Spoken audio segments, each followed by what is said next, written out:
Hello students, welcome all of you in your channel Biology Pushkar, and I am Pankaj Kumar Sinha. In this video lecture, we will discuss about DNA replication, and in this lecture, we will discuss mainly the mechanism of DNA replication. So let's start the topic.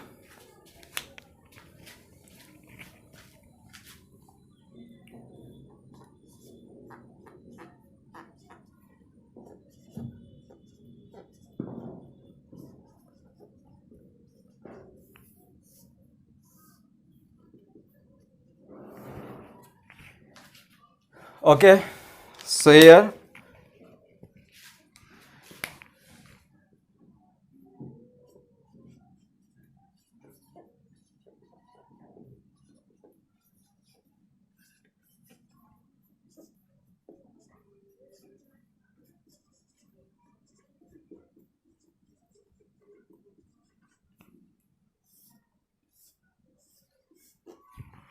Okay in mechanism of DNA replication.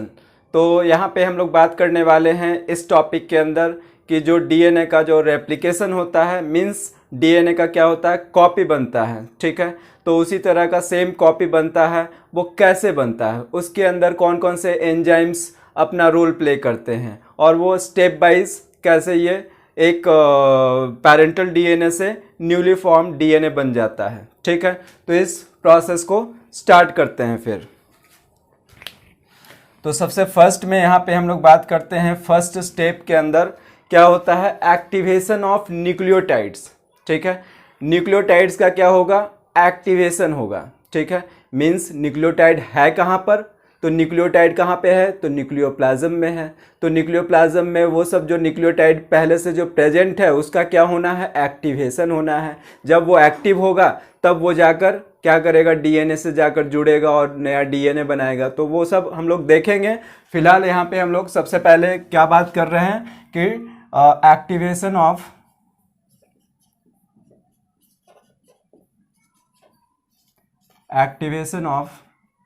Nucleotides, ठीक है। तो activation of nucleotides. अब यहाँ पर question arise होता है कि sir nucleotides क्या एक्टिव नहीं होता है, तो ऐसा कहना सही नहीं होगा, ठीक है, कि न्यूक्लियोटाइड्स एक्टिव नहीं होता है। होता क्या है, वो दूसरे फॉर्म में प्रेजेंट होता है। तो कौन से फॉर्म में प्रेजेंट होता है, तो ये जान लीजिए, ठीक है। तो न्यूक्लियोटाइड्स पहले कौन से फॉर्म में प्रेजेंट होता है, तो मोनोफॉस्फेट, ठीक है, सिंगल फॉर्म में प्रेजेंट होता है, ठीक है। तो यहाँ पे हम लोग इसको जैसे मान लेते हैं, कोई न्यूक्लियोटाइड्स लेते हैं DAMP, ठीक है। तो DAMP क्या है, डीऑक्सी एडिनोसाइन मोनोफॉस्फेट, ठीक है। अब ये जो DAMP है, इस फॉर्म में न्यूक्लियोटाइड्स प्रेजेंट होता है कहाँ पे, न्यूक्लियोप्लाज्म में, ठीक है। DAMP, ठीक है, DCMP, DGMP, ठीक है, TMP, ठीक है, adenosine monophosphate, cytosine monophosphate, guanosine monophosphate, thymine monophosphate. तो इस फॉर्म में ये कहाँ पे प्रेजेंट होता है, न्यूक्लियोप्लाज्म में, प्रेजेंट इन न्यूक्लियोप्लाज्म, ओके। तो ये बात क्लियर हो गया कि ये न्यूक्लियोप्लाज्म में प्रेजेंट होगा इन सब फॉर्म में। अब ये जब एक्टिवेशन के अंदर जाएगा तो क्या यहाँ पर चेंजेज आएगा, तो इसको हम लोग यहाँ पर देखते हैं। एक्टिवेशन जब होता है तब क्या होता है, ठीक है। तो यहाँ पर क्या हो जाएगा, DAMP, ठीक है, DAMP एक्टिवेशन होगा तो क्या होगा, ATP आकर यहाँ से अटैच होगा, ठीक है। ATP क्या है, फॉर्म ऑफ एनर्जी है, ठीक है। अब ये कन्वर्ट कर जाएगा किसमें, DATP में, ठीक है, डीऑक्सी एडिनोसाइन ट्राइफॉस्फेट में, ठीक है। तो ये डीऑक्सी एडिनोसाइन ट्राइफॉस्फेट जो है वो एक्टिवेटेड फॉर्म है किसका, न्यूक्लियोटाइड का। और इसके साथ साथ क्या रिलीज हो जाएगा, AMP रिलीज हो जाएगा, ठीक है, एडिनोसाइन मोनोफॉस्फेट रिलीज हो जाएगा। तो ये क्या हो गया, एक्टिवेटेड फॉर्म हो गया, ठीक है, एक्टिवेटेड फॉर्म हो गया, ठीक है। ये क्लियर हो गया भाई कि ये एक्टिवेटेड फॉर्म है। तो अब जब डीएनए को जरूरत होगा न्यूक्लियोटाइड्स का, तो कौन सा वाला न्यूक्लियोटाइड्स जाकर वहां पर अटैच करेगा, तो DATP के फॉर्म में जाकर अटैच करेगा, ठीक है। इस बात को ध्यान में रखिएगा, बहुत सिंपल सा लॉजिक है बट काम का है, ठीक है। ये बात हो गया। अब इसके बाद नेक्स्ट आगे हम लोग यहाँ पे बात करेंगे। तो इसी तरह से ये कंटिन्यूअस, जैसे CAMP है तो ये DCTP हो जाएगा, ठीक है, GMP है DGTP हो जाएगा, TMP है, ठीक है। तो इस फॉर्म में ये क्या होगा, उस फॉर्म में ट्राइफॉस्फेट में कन्वर्ट कर जाएगा। ओके, तो ये क्या हो गया आपका activation of nucleotides. Clear. Next,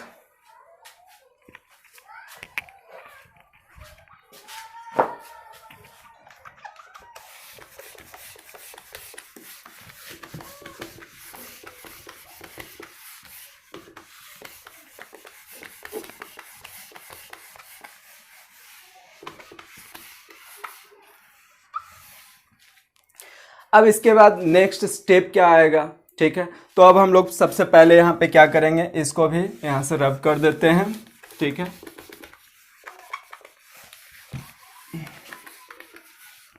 next step क्या होगा, तो यहाँ पे क्या होगा, सपोज हम लोग क्या ड्रॉ कर लेते हैं, एक डबल हेलिकल डीएनए ड्रॉ कर लेते हैं, ठीक है। ये डबल हेलिकल डीएनए हो गया, ठीक है। अब ये जो डबल हेलिकल डीएनए है, तो सबसे फर्स्ट स्टेप में क्या होगा, यहाँ पर जब इसका मैकेनिज्म स्टार्ट होगा रेप्लिकेशन का, तो पहले तो क्या हुआ, एक्टिवेशन ऑफ एंजाइम हुआ, ठीक है। उसके बाद सेकंड में यहाँ पर हम लोग क्या बोलेंगे, फिर अनजिपिंग होगा, ठीक है। क्या होगा, अनजिपिंग होगा, ठीक है, अनजिपिंग ऑफ डीएनए, ठीक है। तो डीएनए का क्या होगा, अनजिपिंग होगा। पहले क्या हुआ, activation of enzyme, activation of enzyme, ठीक है। तो ये फर्स्ट स्टेप हो गया, ये सेकंड स्टेप हो गया, अनजिपिंग ऑफ एंजाइम। तो अनजिपिंग का प्रोसेस यहाँ पे क्या होगा, तो यहाँ पे आपको पता है कि इसके अंदर क्या होता है, हाइड्रोजन बॉन्डिंग रहता है प्रेजेंट, ठीक है। एंजाइम्स वाले वीडियो लेक्चर में ऑलरेडी हम लोग डिस्कस कर चुके हैं कि यहाँ पर अनजिपिंग का प्रोसेस कौन करेगा, हेलिकेज करेगा, ठीक है। तो यहाँ पर क्या आएगा, हेलिकेज आएगा, ठीक है। कौन सा एंजाइम आ रहा है, तो हेलिकेज एंजाइम आ रहा है, ठीक है, हेलिकेज एंजाइम आ रहा है, हेलिकेज, ठीक है। तो अब ये हेलिकेज एंजाइम आएगा तो इसको क्या करेगा, इसको ब्रेक कर देगा, ठीक है। जब ये ब्रेक करेगा तो ब्रेक करने के बाद क्या होगा, दोनों स्ट्रैंड जो इस तरह से था वो क्या होगा, ओपन हो जाएगा, ठीक है। अब यहाँ पर ये क्या होगा, ओपन हो जाएगा, ठीक है। तो इसको यहाँ पे इस तरह से ऐसे ड्रॉ कर लेते हैं, ठीक है। तो ये ओपन हो गया। अब इसमें क्या होगा, एक स्ट्रैंड जो होगा वो आपका क्या हो जाएगा, 3 प्राइम टू 5 प्राइम, ठीक है। और एक हो जाएगा आपका 5 प्राइम टू 3 प्राइम, ठीक है। तो इस तरह से ये क्या हो गया है, ओपन हो गया है, मीन्स यहाँ पे हाइड्रोजन बॉन्डिंग ब्रेक कर गया, ठीक है। अब आगे का प्रोसेस क्या होगा, तो यहाँ पे नेक्स्ट प्रोसेस के अंदर क्या होता है कि फिर अनजिपिंग हो गया। थर्ड प्रोसेस के बारे में अगर बात करते हैं कि थर्ड प्रोसेस क्या हो जाएगा भाई, तो थर्ड प्रोसेस प्रिवेंट रिक्वाइलिंग, ठीक है। तो क्या होगा, प्रिवेंशन ऑफ रिक्वाइलिंग, ठीक है, प्रिवेंशन ऑफ रिक्वाइलिंग। तो रिक्वाइलिंग को क्या करेगा, प्रिवेंट करेगा। कौन करेगा, तो ऑलरेडी बताया हुआ है, ठीक है। तो यहां पर क्या हो जाएगा, आकर कौन लगेगा, SSBP, बताया हुआ है SSBP, SSB single standard binding protein, ठीक है। तो यहां पर इसको लिख देते हैं क्या, सिंगल स्ट्रैंडेड बाइंडिंग प्रोटीन। ठीक है, तो बहुत बड़ा नाम है, तो खैर कोई बात नहीं, सिंपल सा याद रखना है, SSB single stand binding protein. ठीक है, तो अब ये सिंगल स्टैंड बाइंडिंग प्रोटीन यहाँ पे आकर अटैच हो गया, जो इसको क्या करेगा, फिर से रिकॉइल नहीं करवाएगा। ठीक है, उसको ओपन है तो ओपन ही रहने देगा। ठीक है, ये बात क्लियर हो गया। अब यहाँ पर एक बात और देखिएगा कि ये जो स्ट्रक्चर जो फॉर्म किया, ठीक है, इसको अगर यहाँ पे साइड में ऐसे बना ले इस तरह से, तो ये क्या हो गया है, ये बाइसेप्ट स्ट्रक्चर बन गया है। ठीक है, तो बाइसेप्ट स्ट्रक्चर जो बन गया, इसको क्या बोल देंगे, यहाँ पर रेप्लिकेशन फॉर्क बोल देंगे। ठीक है, क्या बोल देंगे, रेप्लिकेशन फॉर्क। ठीक है, रेप्लिकेशन फॉर्क बोल देंगे। ठीक है, तो ये बात क्लियर हो गया भाई कि रेप्लिकेशन फॉर्क क्या होता है। तो जो बाइसेप्ट स्ट्रक्चर होता है, ठीक है, बाइसेप्ट स्ट्रक्चर, ठीक है, ये हो गया बाइसेप्ट स्ट्रक्चर, तो इसको क्या बोल दिया गया, रेप्लिकेशन फॉर्क बोल दिया गया। ठीक है, अब इसके बाद नेक्स्ट स्टेज में जब हम लोग बात करेंगे तो क्या होगा कि यहाँ पे आरएनए प्राइमर आएगा, आरएनए प्राइमर। ठीक है, तो आरएनए प्राइमर कौन लेके आता है, कौन सिंथेसिस करता है, तो आरएनए पॉलीमरेज, ये भी बताया हुआ है पिछले लेक्चर में। ठीक है, तो यहाँ पर क्या होगा, आरएनए प्राइमर आकर लगेगा। ठीक है, आरएनए प्राइमर आकर लगेगा, कौन से डायरेक्शन में, तो 5 प्राइम टू 3 प्राइम डायरेक्शन में। ठीक है, तो ये क्या आके लग गया है, आरएनए प्राइमर आके लग गया, इसको थोड़ा सा ऐसा बनाइएगा। ठीक है, ये क्या है, आरएनए प्राइमर है। ठीक है, तो ये आरएनए प्राइमर आकर लग गया। अब तो लग गया है, अब आगे का प्रोसेस क्या होगा। ठीक है, तो आगे का प्रोसेस अब क्या होगा, सो ध्यान दीजिएगा। तो यहाँ पर अब क्या होगा कि एक एंजाइम आएगा, कौन सा एंजाइम, अरे एंजाइम ये बताया हुआ है कौन सा एंजाइम, तो ये आ जाएगा कौन सा, डीएनए पॉलीमरेज, डीएनए पॉलीमरेज। ठीक है, तो डीएनए पॉलीमरेज आ जाएगा। डीएनए पॉलीमरेज में भी कौन सा पॉलीमरेज, डीएनए पॉलीमरेज थर्ड बताया हुआ है। डीएनए पॉलीमरेज थर्ड क्या करता है, सिंथेसिस करवाता है न्यू डीएनए स्ट्रैंड का। ठीक है, तो अब ये क्या करेगा, न्यूक्लियोटाइड्स को अट्रैक्ट करेगा, न्यूक्लियोटाइड्स को क्या करेगा, अट्रैक्ट करेगा, बोलेगा कि भाई आ जाओ आ जाओ आ जाओ, और यहाँ पे आकर अटैच हो जाओ। ठीक है, तो अब क्या होगा, यहाँ पर न्यूक्लियोटाइड्स आकर अटैच होगा। ठीक है, तो यहाँ पर अब क्या होगा, इसको ऐसे बना लेते हैं। ठीक है, ये डीएनए पॉलीमरेज है, तो अब यहाँ पर क्या होगा, न्यूक्लियोटाइड्स आकर अटैच होगा। ठीक है, तो न्यूक्लियोटाइड्स में कौन सा न्यूक्लियोटाइड्स, तो अभी अभी हम लोगों ने देखा था न्यूक्लियोटाइड्स कौन सा, DATP। ठीक है, डीऑक्सी एडिनोसाइन ट्राइफॉस्फेट। ठीक है, तो अब यहाँ पर ये न्यूक्लियोटाइड्स आकर अटैच होना शुरू होगा। ठीक है, और इस तरह से ये कंटिन्यूअस ये ओपन होता जाएगा और इधर से ये जुड़ता जाएगा। ठीक है, जब ये जुड़ता जाएगा कंटिन्यूअस, इधर से न्यूक्लियोटाइड्स आ रहा है आ रहा है आ रहा है, और इस तरह से ये क्या हो रहा है, ये चेन आकर यहाँ पर इस तरह से जुड़ता जा रहा है न्यूक्लियोटाइड्स का।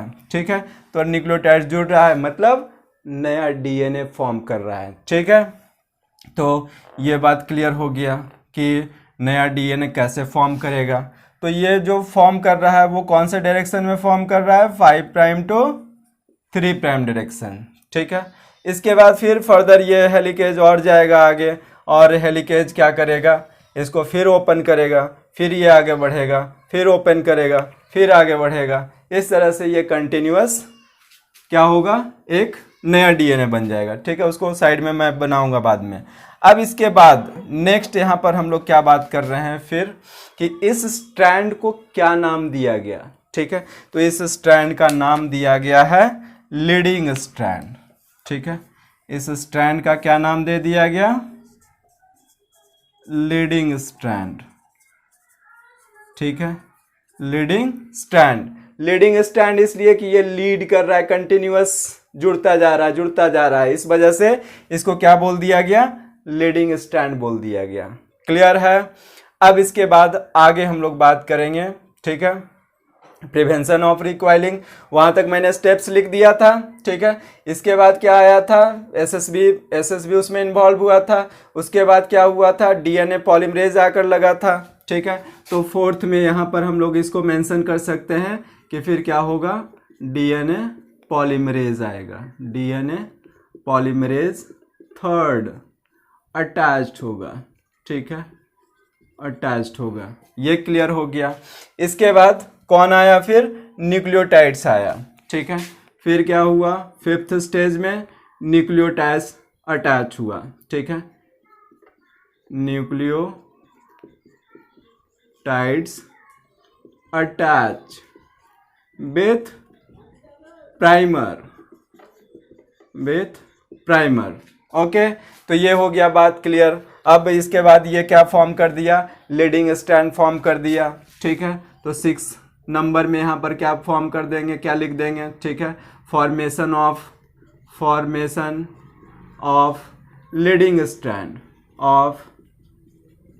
लीडिंग स्ट्रैंड, ठीक है। तो लीडिंग स्ट्रैंड का फॉर्मेशन हो गया। यहाँ तक क्लियर है, ठीक है। तो इसका एक बार जस्ट रिकैप लेते हैं, रिवीजन करते हैं कि भाई ये जो प्रोसेस हुआ वो क्या हुआ, ठीक है। तो सबसे पहले यहाँ पे क्या देखा हम लोगों ने, सबसे पहले एक डीएनए डबल हेलिक्स मॉडल हम लोगों ने लिया। उसमें क्या था, हाइड्रोजन बॉन्ड था जिसको ब्रेक कौन किया, हेलिकेज किया, ठीक है। ब्रेक करने के बाद एक बाइसेप्टर स्ट्रक्चर बन गया जिसको हम लोगों ने क्या बोला, रेप्लिकेशन फॉर्क बोला, ठीक है, रेप्लिकेशन फॉर्क बन गया। ये कैसा है, बाइसेप्टर स्ट्रक्चर है, ओके। इसके बाद क्या हुआ, एसएसबीपी यहाँ पे आकर लगा, SSB single standard binding protein, ठीक है, जो क्या कर रहा है, प्रिवेंट कर रहा है रिकॉइलिंग को, ठीक है।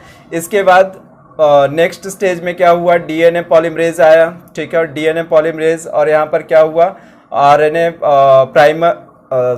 प्राइमर आकर लगा, ठीक है।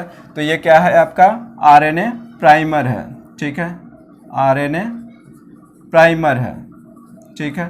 तो आरएनए प्राइमर है। अब इसके बाद यहाँ पर DNA polymerase and RNA primer दोनों मिलकर, और इसको ऐसा सिंपली अगर बात करेंगे कि न्यूक्लियोटाइड्स को अट्रैक्ट कौन किया, कौन बुलाया अपने पास कि न्यूक्लियोटाइड्स आ जाओ और यहाँ पर नया डीएनए का सिंथेसिस करना है, तो यहाँ पर स्पेसिफिक आरएनए प्राइमर का डिस्कशन होगा कि आरएनए प्राइमर क्या करता है, अट्रैक्ट करता है किसको, न्यूक्लियोटाइड्स को, under the influence of DNA polymerase, ठीक है। तो इस बात को अगर चाहें तो यहाँ पर मेंशन भी कर सकते हैं, ठीक है, कि न्यूक्लियोटाइड्स अटैच विथ प्राइमर, ठीक है, primer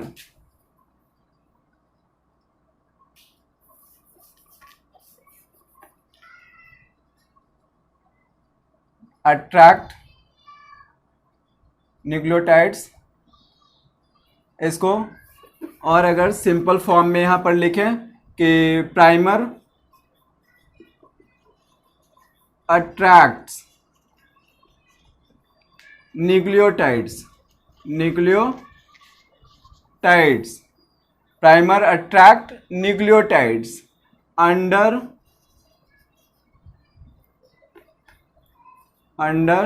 the influence of DNA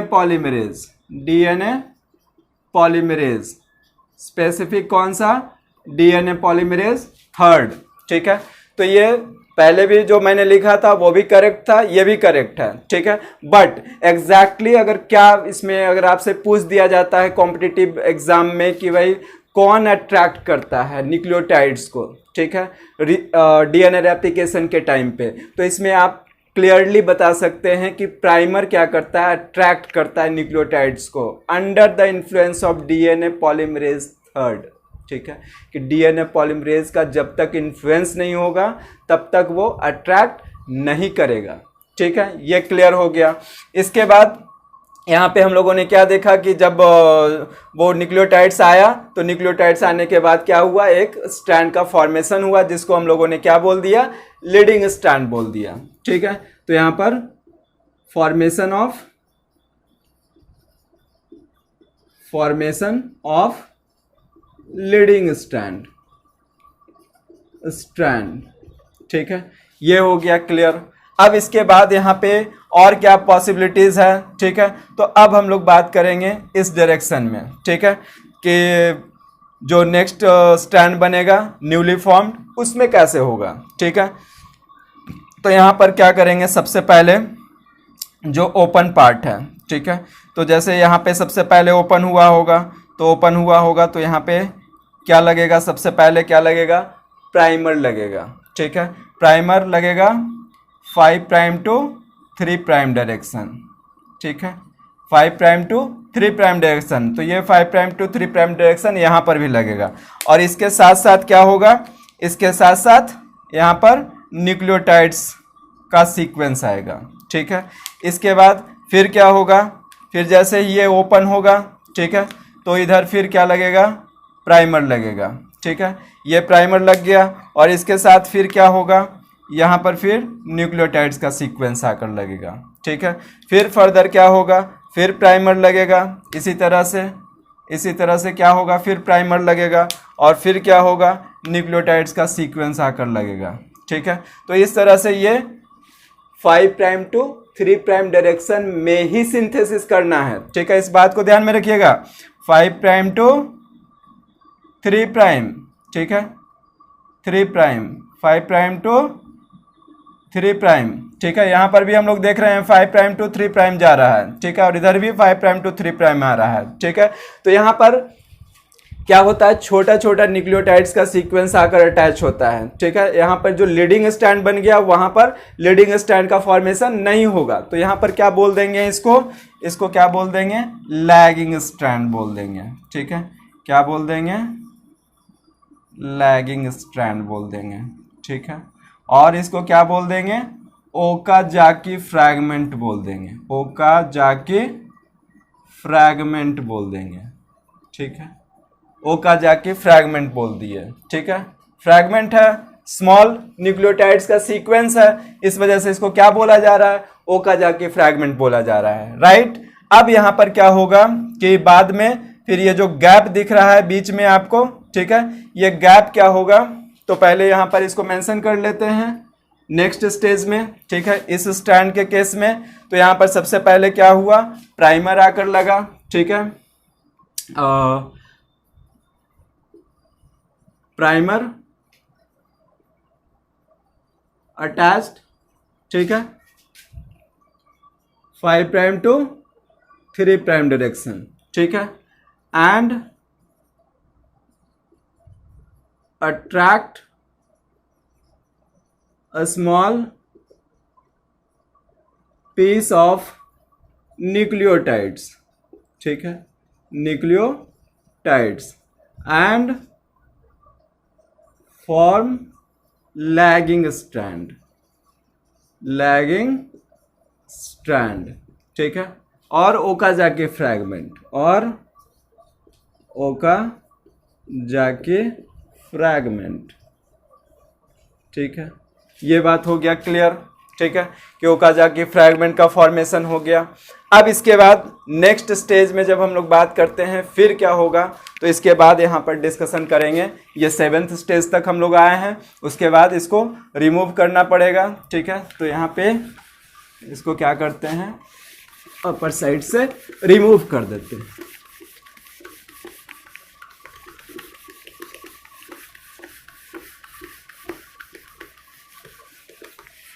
okay. अब नेक्स्ट स्टेज में फिर क्या हो रहा है कि अब यहाँ पर क्या हो रहा है, कुछ गैप फॉर्म कर रहा है, ठीक है। तो एक बात और कि गैप फॉर्म कर रहा है, उससे पहले क्या होगा कि ये प्राइमर का रिमूवल होगा यहाँ से, ठीक है, कि अरे भाई कोई जब डीएनए स्ट्रैंड इस तरह से एक डीएनए है और एक नया डीएनए बन गया, ठीक है, सपोज यहाँ पर क्या बन गया, एक नया डीएनए बन गया, और ये भी ये आपका क्या है, एक ओल्ड स्ट्रैंड है, ठीक है, और यहाँ पर क्या हो रहा है, नया डीएनए बन रहा है, ठीक है। तो semi conservative mode of replication हम लोगों ने ऑलरेडी डिस्कस किया है। Semi conservative mode means 1 newly and 1 old parental DNA. Semi conservative mode से डीएनए का रेप्लिकेशन होता है। तो यहाँ पर क्या हो रहा है कि अब ये जो प्राइमर है, ये प्राइमर क्या होगा, रिमूव होगा। ठीक है, तो नेक्स्ट स्टेज में यहाँ पर मेंशन कर सकते हैं हम लोग, क्या करेंगे कि आरएनए प्राइमर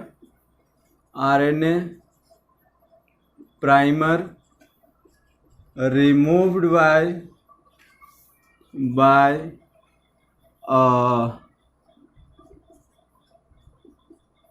RNAs और एंड कर सकते हैं। ठीक है, RNAs एंड इसमें मेन रोल कौन प्ले करेगा एंजाइम, तो डीएनए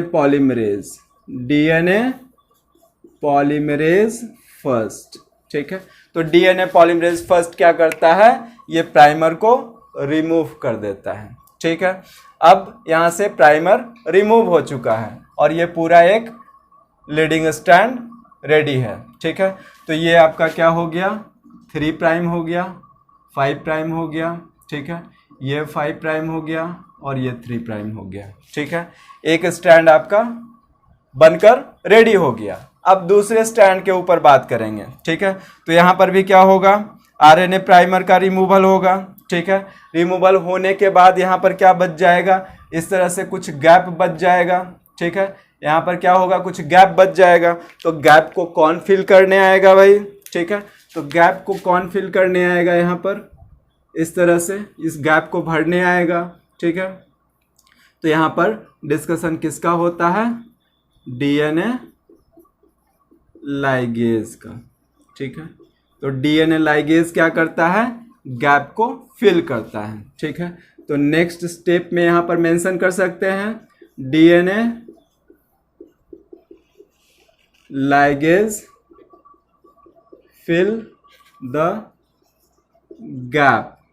ठीक है, गैप को क्या करेगा, फिल कर देगा और ओकाजाकी फ्रैगमेंट एक पूरा स्ट्रैंड बनकर रेडी हो गया। ठीक है, एक स्ट्रैंड आपका क्या बन गया, ये बन गया आपका सपोज 5 प्राइम टू 3 प्राइम और ये 3 प्राइम टू, इसको 5 प्राइम लिख देते हैं यहाँ पर, ये 3 प्राइम और ये 3 प्राइम और ये 5 प्राइम। ठीक है, तो इस तरह से एक न्यूली डीएनए ये हो गया, न्यूली डीएनए ये हो गया और 2 डीएनए का फॉर्मेशन हो गया है। ठीक है, अब इसके बाद हम लोग बात क्या करेंगे, ध्यान दीजिएगा। ठीक है, कॉन्सेंट्रेट कीजिएगा इस कॉन्सेप्ट के ऊपर।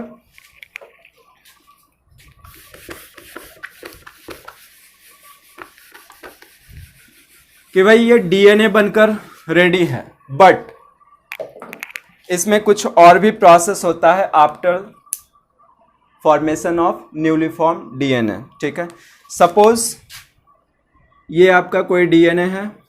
ठीक है, ये कोई डीएनए है।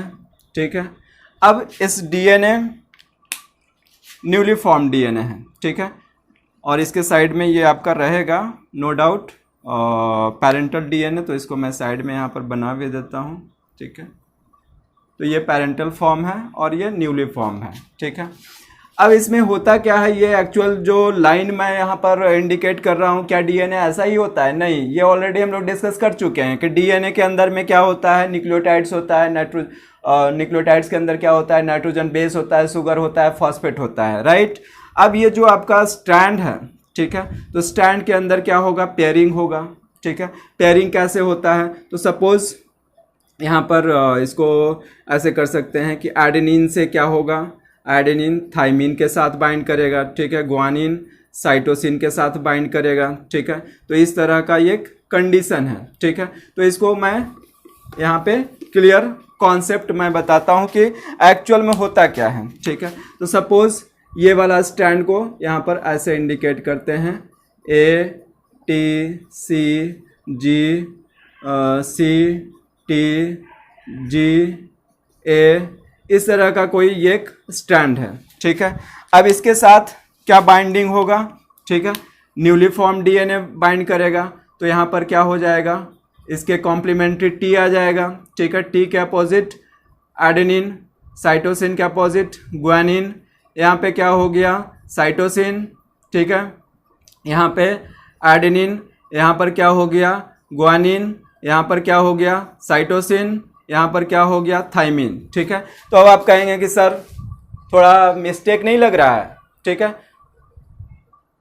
मिस्टेक लग रहा है, मुझे पता नहीं, बट शायद आपको लग रहा हो। तो अब यहाँ पर देखते हैं कि क्या मिस्टेक क्या हुआ है, ठीक है। तो एडेनिन के साथ थाइमिन तो बाइंड करेगा ही, थाइमिन के साथ एडेनिन बाइंड करेगा ही, साइटोसिन के साथ ग्वानिन करेगा ही, ग्वानिन के साथ साइटोसिन करेगा ही, लेकिन साइटोसिन के साथ एडेनिन बाइंड नहीं करेगा, ठीक है, मिस्टेक है, ठीक है। थाइमिन के साथ ग्वानिन बाइंड नहीं करेगा, ठीक है, ये सब करेक्ट है, ठीक है।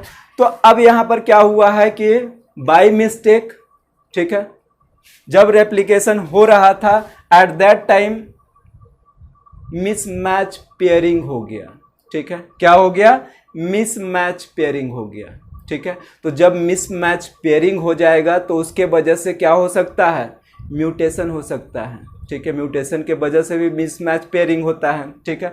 और अब यहाँ पर ये जो मिसमैच पेयरिंग हुआ है तो इसको क्या करना पड़ेगा, करेक्ट करना पड़ेगा, ठीक है। तो करेक्ट करने के लिए क्या होगा भाई, अब यहाँ पर करेक्ट करने के लिए क्या होगा, तो करेक्ट करने के लिए क्या होगा, मैंने बताया है exonuclease activity means proof reading. कोई भी सामान जब फैक्ट्री के अंदर बन जाता है तो उसका प्रूफ रीडिंग होता है कि भाई ये जो कोई भी बना है, कुछ इलेक्ट्रिकल कोई बल्ब है या कुछ भी है, मेडिसिन है, तो ये जो मेडिसिन बना है वो परफेक्ट है या नहीं है, मार्केट में जाने के बाद इसका कोई कंप्लेन नहीं आना चाहिए। उसी तरह से जब ये अपना फंक्शन प्ले करने के लिए जाएगा तो उससे पहले क्या होगा, इसका प्रूफ रीडिंग होगा। तो प्रूफ रीडिंग में ये मिस्टेक पकड़ा गया, ठीक है। तो पकड़ा गया तो कौन इस मिस्टेक को क्या बोल रहे हैं, प्रूफ रीडिंग बोल रहे हैं, राइट। मिस्टेक को क्या बोल रहे हैं, प्रूफ रीडिंग बोल रहे हैं, ठीक है, जिसके थ्रू ये पकड़ा गया। अब यहां पर क्या होगा, एक्सोन्यूक्लियस एक्टिविटी होगा। तो एक्सोन्यूक्लियस क्या है, एंजाइम है जो क्या करता है, मॉलिक्यूलर सीजर की तरह काम करता है काटने का, ठीक है। तो इसमें कौन काटेगा और इसको कौन रिमूव करेगा, तो इसमें मैंने आपको बता के रखा है ऑलरेडी किसके बारे में, तो डीएनए पॉलीमरेज फर्स्ट, ठीक है, डीएनए पॉलीमरेज फर्स्ट क्या करेगा, इसको यहाँ से रिमूव करवाएगा, ठीक है, ये रिमूव करवा दिया और इसके साथ जो बेस्ट जो पेयरिंग होगा उसको लाकर यहाँ पर क्या करेगा, अटैच करवा देगा। तो साइटोसिन के साथ कौन अटैच करेगा, तो साइटोसिन के साथ कौन करेगा, ग्वानिन, और थाइमिन के साथ एडेनिन, ठीक है। तो ये काम कौन कर रहा है, डीएनए पॉलीमरेज फर्स्ट कर रहा है, ठीक है। ये हो गया, अब परफेक्ट डीएनए बन गया, ठीक है। और परफेक्ट डीएनए बन गया मीन्स आपने डीएनए रेप्लिकेशन देख लिया, ठीक है। अब इसके बाद भी अगर कोई डाउट आता है तो आप कमेंट सेक्शन में पूछ सकते हैं, ठीक है। ओके, आज के लिए इतना ही, मिलते हैं फिर नेक्स्ट लेक्चर में नेक्स्ट टॉपिक के साथ। Okay, thank you.